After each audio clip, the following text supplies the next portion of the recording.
តើលោកដូណាល់ត្រាំឈ្នះប៉ុន្មានដងនៅក្នុងសង្គ្រាមជាមួយនឹងអ៊ីរ៉ង់ទីក្រុងវ៉ាស៊ីនតោនអស់រយៈពេលជិត1ខែមកហើយចាប់តាំងពីសហរដ្ឋអាមេរិកនិងអ៊ីស្រាអែលចាប់ដៃគ្នាបើកការវាយប្រហារលើប្រទេសអ៊ីរ៉ង់កាលពីថ្ងៃទី28ខែកុម្ភៈឆ្នាំ2026លោកប្រធានាធិបតីសហរដ្ឋអាមេរិកគឺលោកដូណាល់ត្រាំបានប្រើប្រាស់វោហារសាស្ត្ររេដូចចុងស្រល់មានចាប់តាំងពីទាមទារឲ្យអ៊ីរ៉ង់ចុះចាញ់ដោយគ្មានលក្ខខណ្ឌរហូតដល់លើកឡើងពីលទ្ធភាព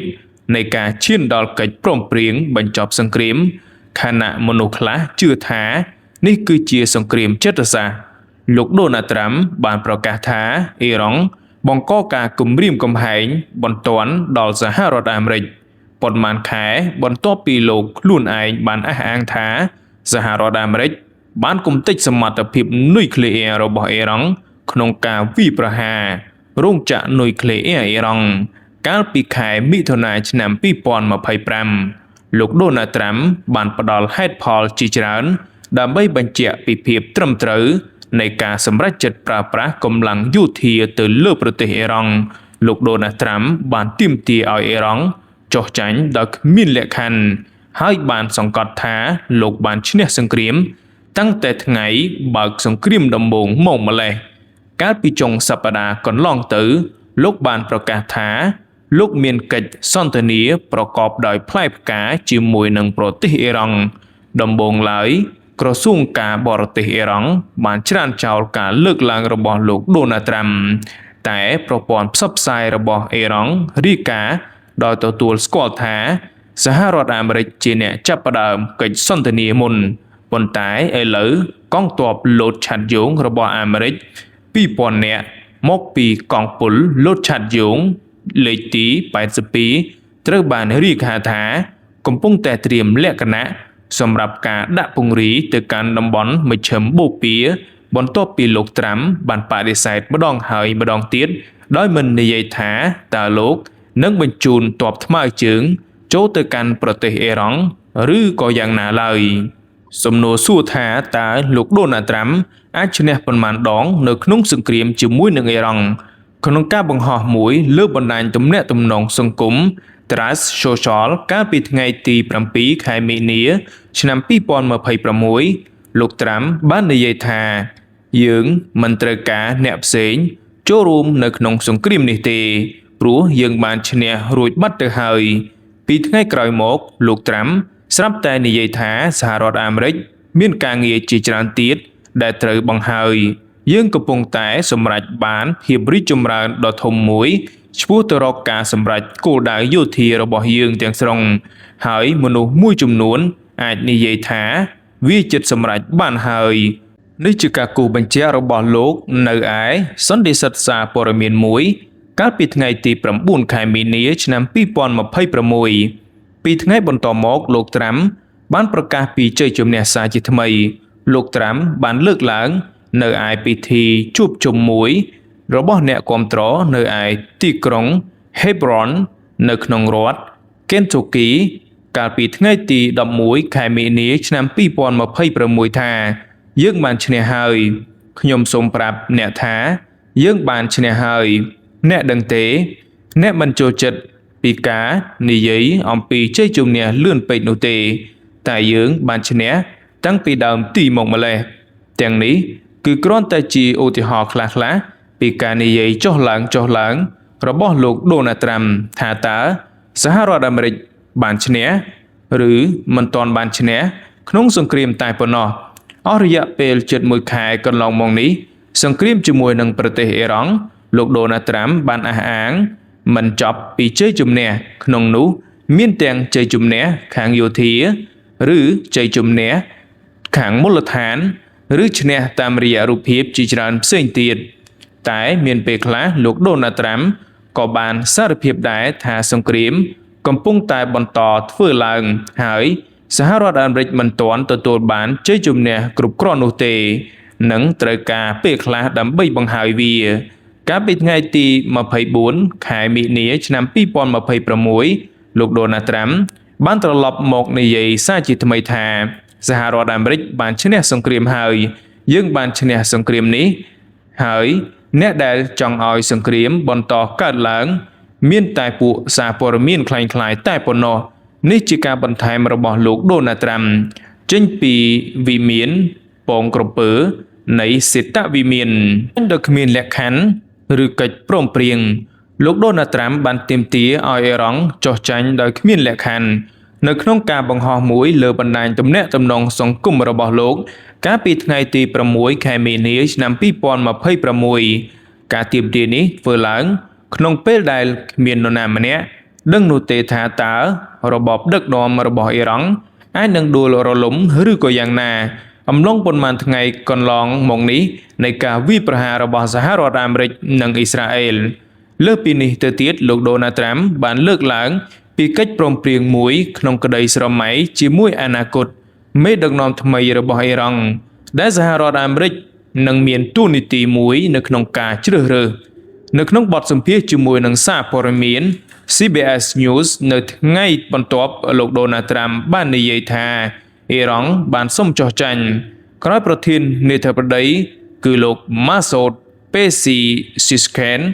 បានសុំទោសបណ្ដាប្រទេសក្នុងតំបន់ឈូងសមុទ្រដែលរងការវាយប្រហារពីប្រទេសអ៊ីរ៉ង់ដោយចង់សំដៅថាលោក Pezeshkian និងលោកត្រាំបានរៀបរាប់ថាលោកបានសុំចុះចាញ់បណ្ដាប្រទេសទាំងអស់ក្នុងមជ្ឈិមបូព៌ាពីព្រោះតែលោកកំពុងតែព្យាយាមគ្រប់គ្រងលើតំបន់មជ្ឈិមបូព៌ាទាំងមូលលោកត្រាំបានចាត់ទុកថាការសុំទោសរបស់លោក Pezeshkian ស្នើឲ្យសុំចុះចាញ់ក្នុងពេលរូបលោកពន្យល់ទៅកាន់ក្រុមអ្នកសារព័ត៌មាននៅលើយន្តហោះ Air Force One នេះជាការសុំចុះចាញ់ក្នុងយប់នេះខ្ញុំបានហៅវាថាជាការសុំចុះចាញ់នេះជាការសុំចុះចាញ់យ៉ាងពិតប្រាកដទៅកាន់រដ្ឋទាំងនោះនិងពួកយើងនេះបើតាមលោកត្រាំបាននិយាយបន្ទាប់ពីចាប់តាំងពីពេលនោះមកសង្គ្រាមមិនបានធូរស្រាលនោះឡើយគឺមានតែកើតឡើងជាលំដាប់របបដឹកនាំរបស់អ៊ីរ៉ង់ទប់ទល់ទៅនឹងការព្រមព្រៀងក្នុងកិច្ចចរចាជាមួយនឹងអ៊ីរ៉ង់ពួកគេពិតជាចង់បានកិច្ចព្រមព្រៀងមួយហើយយើងក៏ចង់ធ្វើកិច្ចព្រមព្រៀងជាមួយនឹងគ្នាដែរប៉ុន្តែយើងមិនអាចធ្វើទៅរួចនោះឡើយនេះជាការបញ្ជាក់របស់លោកដូណាល់ត្រាំប្រាប់ទៅកាន់ក្រុមសារព័ត៌មានកាលពីថ្ងៃទី23ខែមីនាឆ្នាំ2026ដោយបន្ថែមថាលោកផ្អែកលើការវាយប្រហារទៅតាមបណ្ដាញអគ្គិសនីរបស់អ៊ីរ៉ង់រយៈពេល5ថ្ងៃតើសហរដ្ឋអាមេរិកអាចនឹងបញ្ជូនទ័ពថ្មើរជើងចូលទៅកាន់ប្រទេសអ៊ីរ៉ង់ដែរឬទេចំពោះសំណួរនេះគ្មាននរណាម្នាក់ដឹងច្បាស់ជាងលោកត្រាំនោះទេហើយផ្អែកលើបុគ្គលិកលក្ខណៈរបស់លោកដែលចូលចិត្តធ្វើឲ្យគេភ្ញាក់ផ្អើលគេមិនអាចច្រានចោលលទ្ធភាពនេះបានឡើយលោកដូណាល់ត្រាំនិងក្រុមមន្ត្រីជំនិតរបស់លោកដែលធ្លាប់តែរិះគន់ការធ្វើអន្តរាគមន៍យោធារបស់សហរដ្ឋអាមេរិកទៅលើប្រទេសអ៊ីរ៉ាក់និងអាហ្វហ្គានីស្ថានបានសន្យាយ៉ាងជាប់លាប់ថាសង្គ្រាមអ៊ីរ៉ង់មិនមែនជាសង្គ្រាមដែលគ្មានទីបញ្ចប់នោះឡើយពួកគេបានប្រកាន់យកយុទ្ធសាស្ត្រមិនច្បាស់លាស់អំពីលទ្ធភាពនៃការដាក់ពង្រីកកងទ័ពថ្មើរជើងរបស់សហរដ្ឋអាមេរិកចូលទៅកាន់ប្រទេសអ៊ីរ៉ង់ប្រព័ន្ធផ្សព្វផ្សាយរបស់អាមេរិកកាលពីថ្ងៃទី24ខែមីនាឆ្នាំ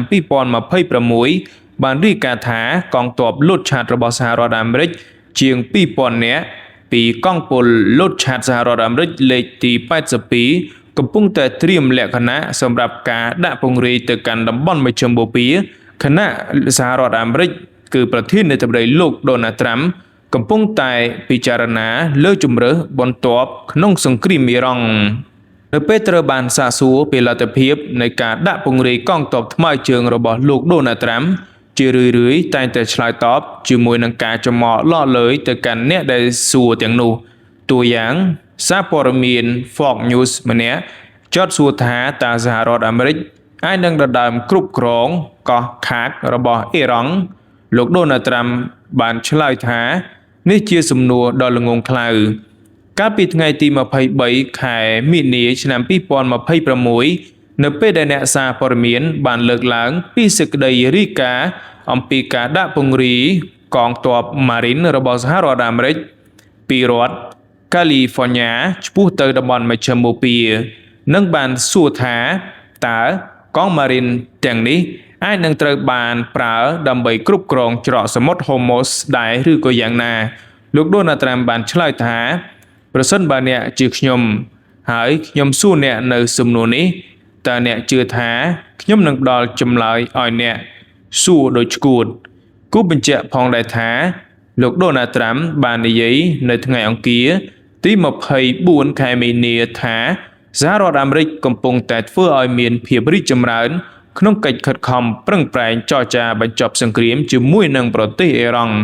រួមទាំងការទទួលបានសម្បទានធំមួយពីទីក្រុងតេហេរ៉ង់ខណៈមានសេចក្តីរាយការណ៍ថាទីក្រុងវ៉ាស៊ីនតោនបានបញ្ជូនសំណើដោះស្រាយចំនួន15ចំណុចទៅកាន់ប្រទេសអ៊ីរ៉ង់តែនៅថ្ងៃពុធទី25ខែមីនាឆ្នាំ2026ប្រព័ន្ធផ្សព្វផ្សាយរដ្ឋរបស់អ៊ីរ៉ង់បានរាយការណ៍នៅសម្ដីអ្នកនាំពាក្យយោធាអ៊ីរ៉ង់ថាសហរដ្ឋអាមេរិកកំពុងតែចរចាជាមួយខ្លួនឯងរីឯកងឆ្មាំបដិវត្តន៍អ៊ីរ៉ង់ IRGC ក៏បានប្រកាសដែរថាខ្លួនបានបើកការវាយប្រហារមីស៊ីលជុំថ្មីទី80ប្រឆាំងទៅនឹងអ៊ីស្រាអែលនិងមូលដ្ឋានទ័ពសហរដ្ឋអាមេរិកនៅក្នុងតំបន់អរគុណប្រិយមិត្តទាំងអស់គ្នាសម្រាប់ការតាមដាននៅព័ត៌មានមួយនេះជួបគ្នានៅព័ត៌មានក្រោយសូមអរគុណសូមគោរពលា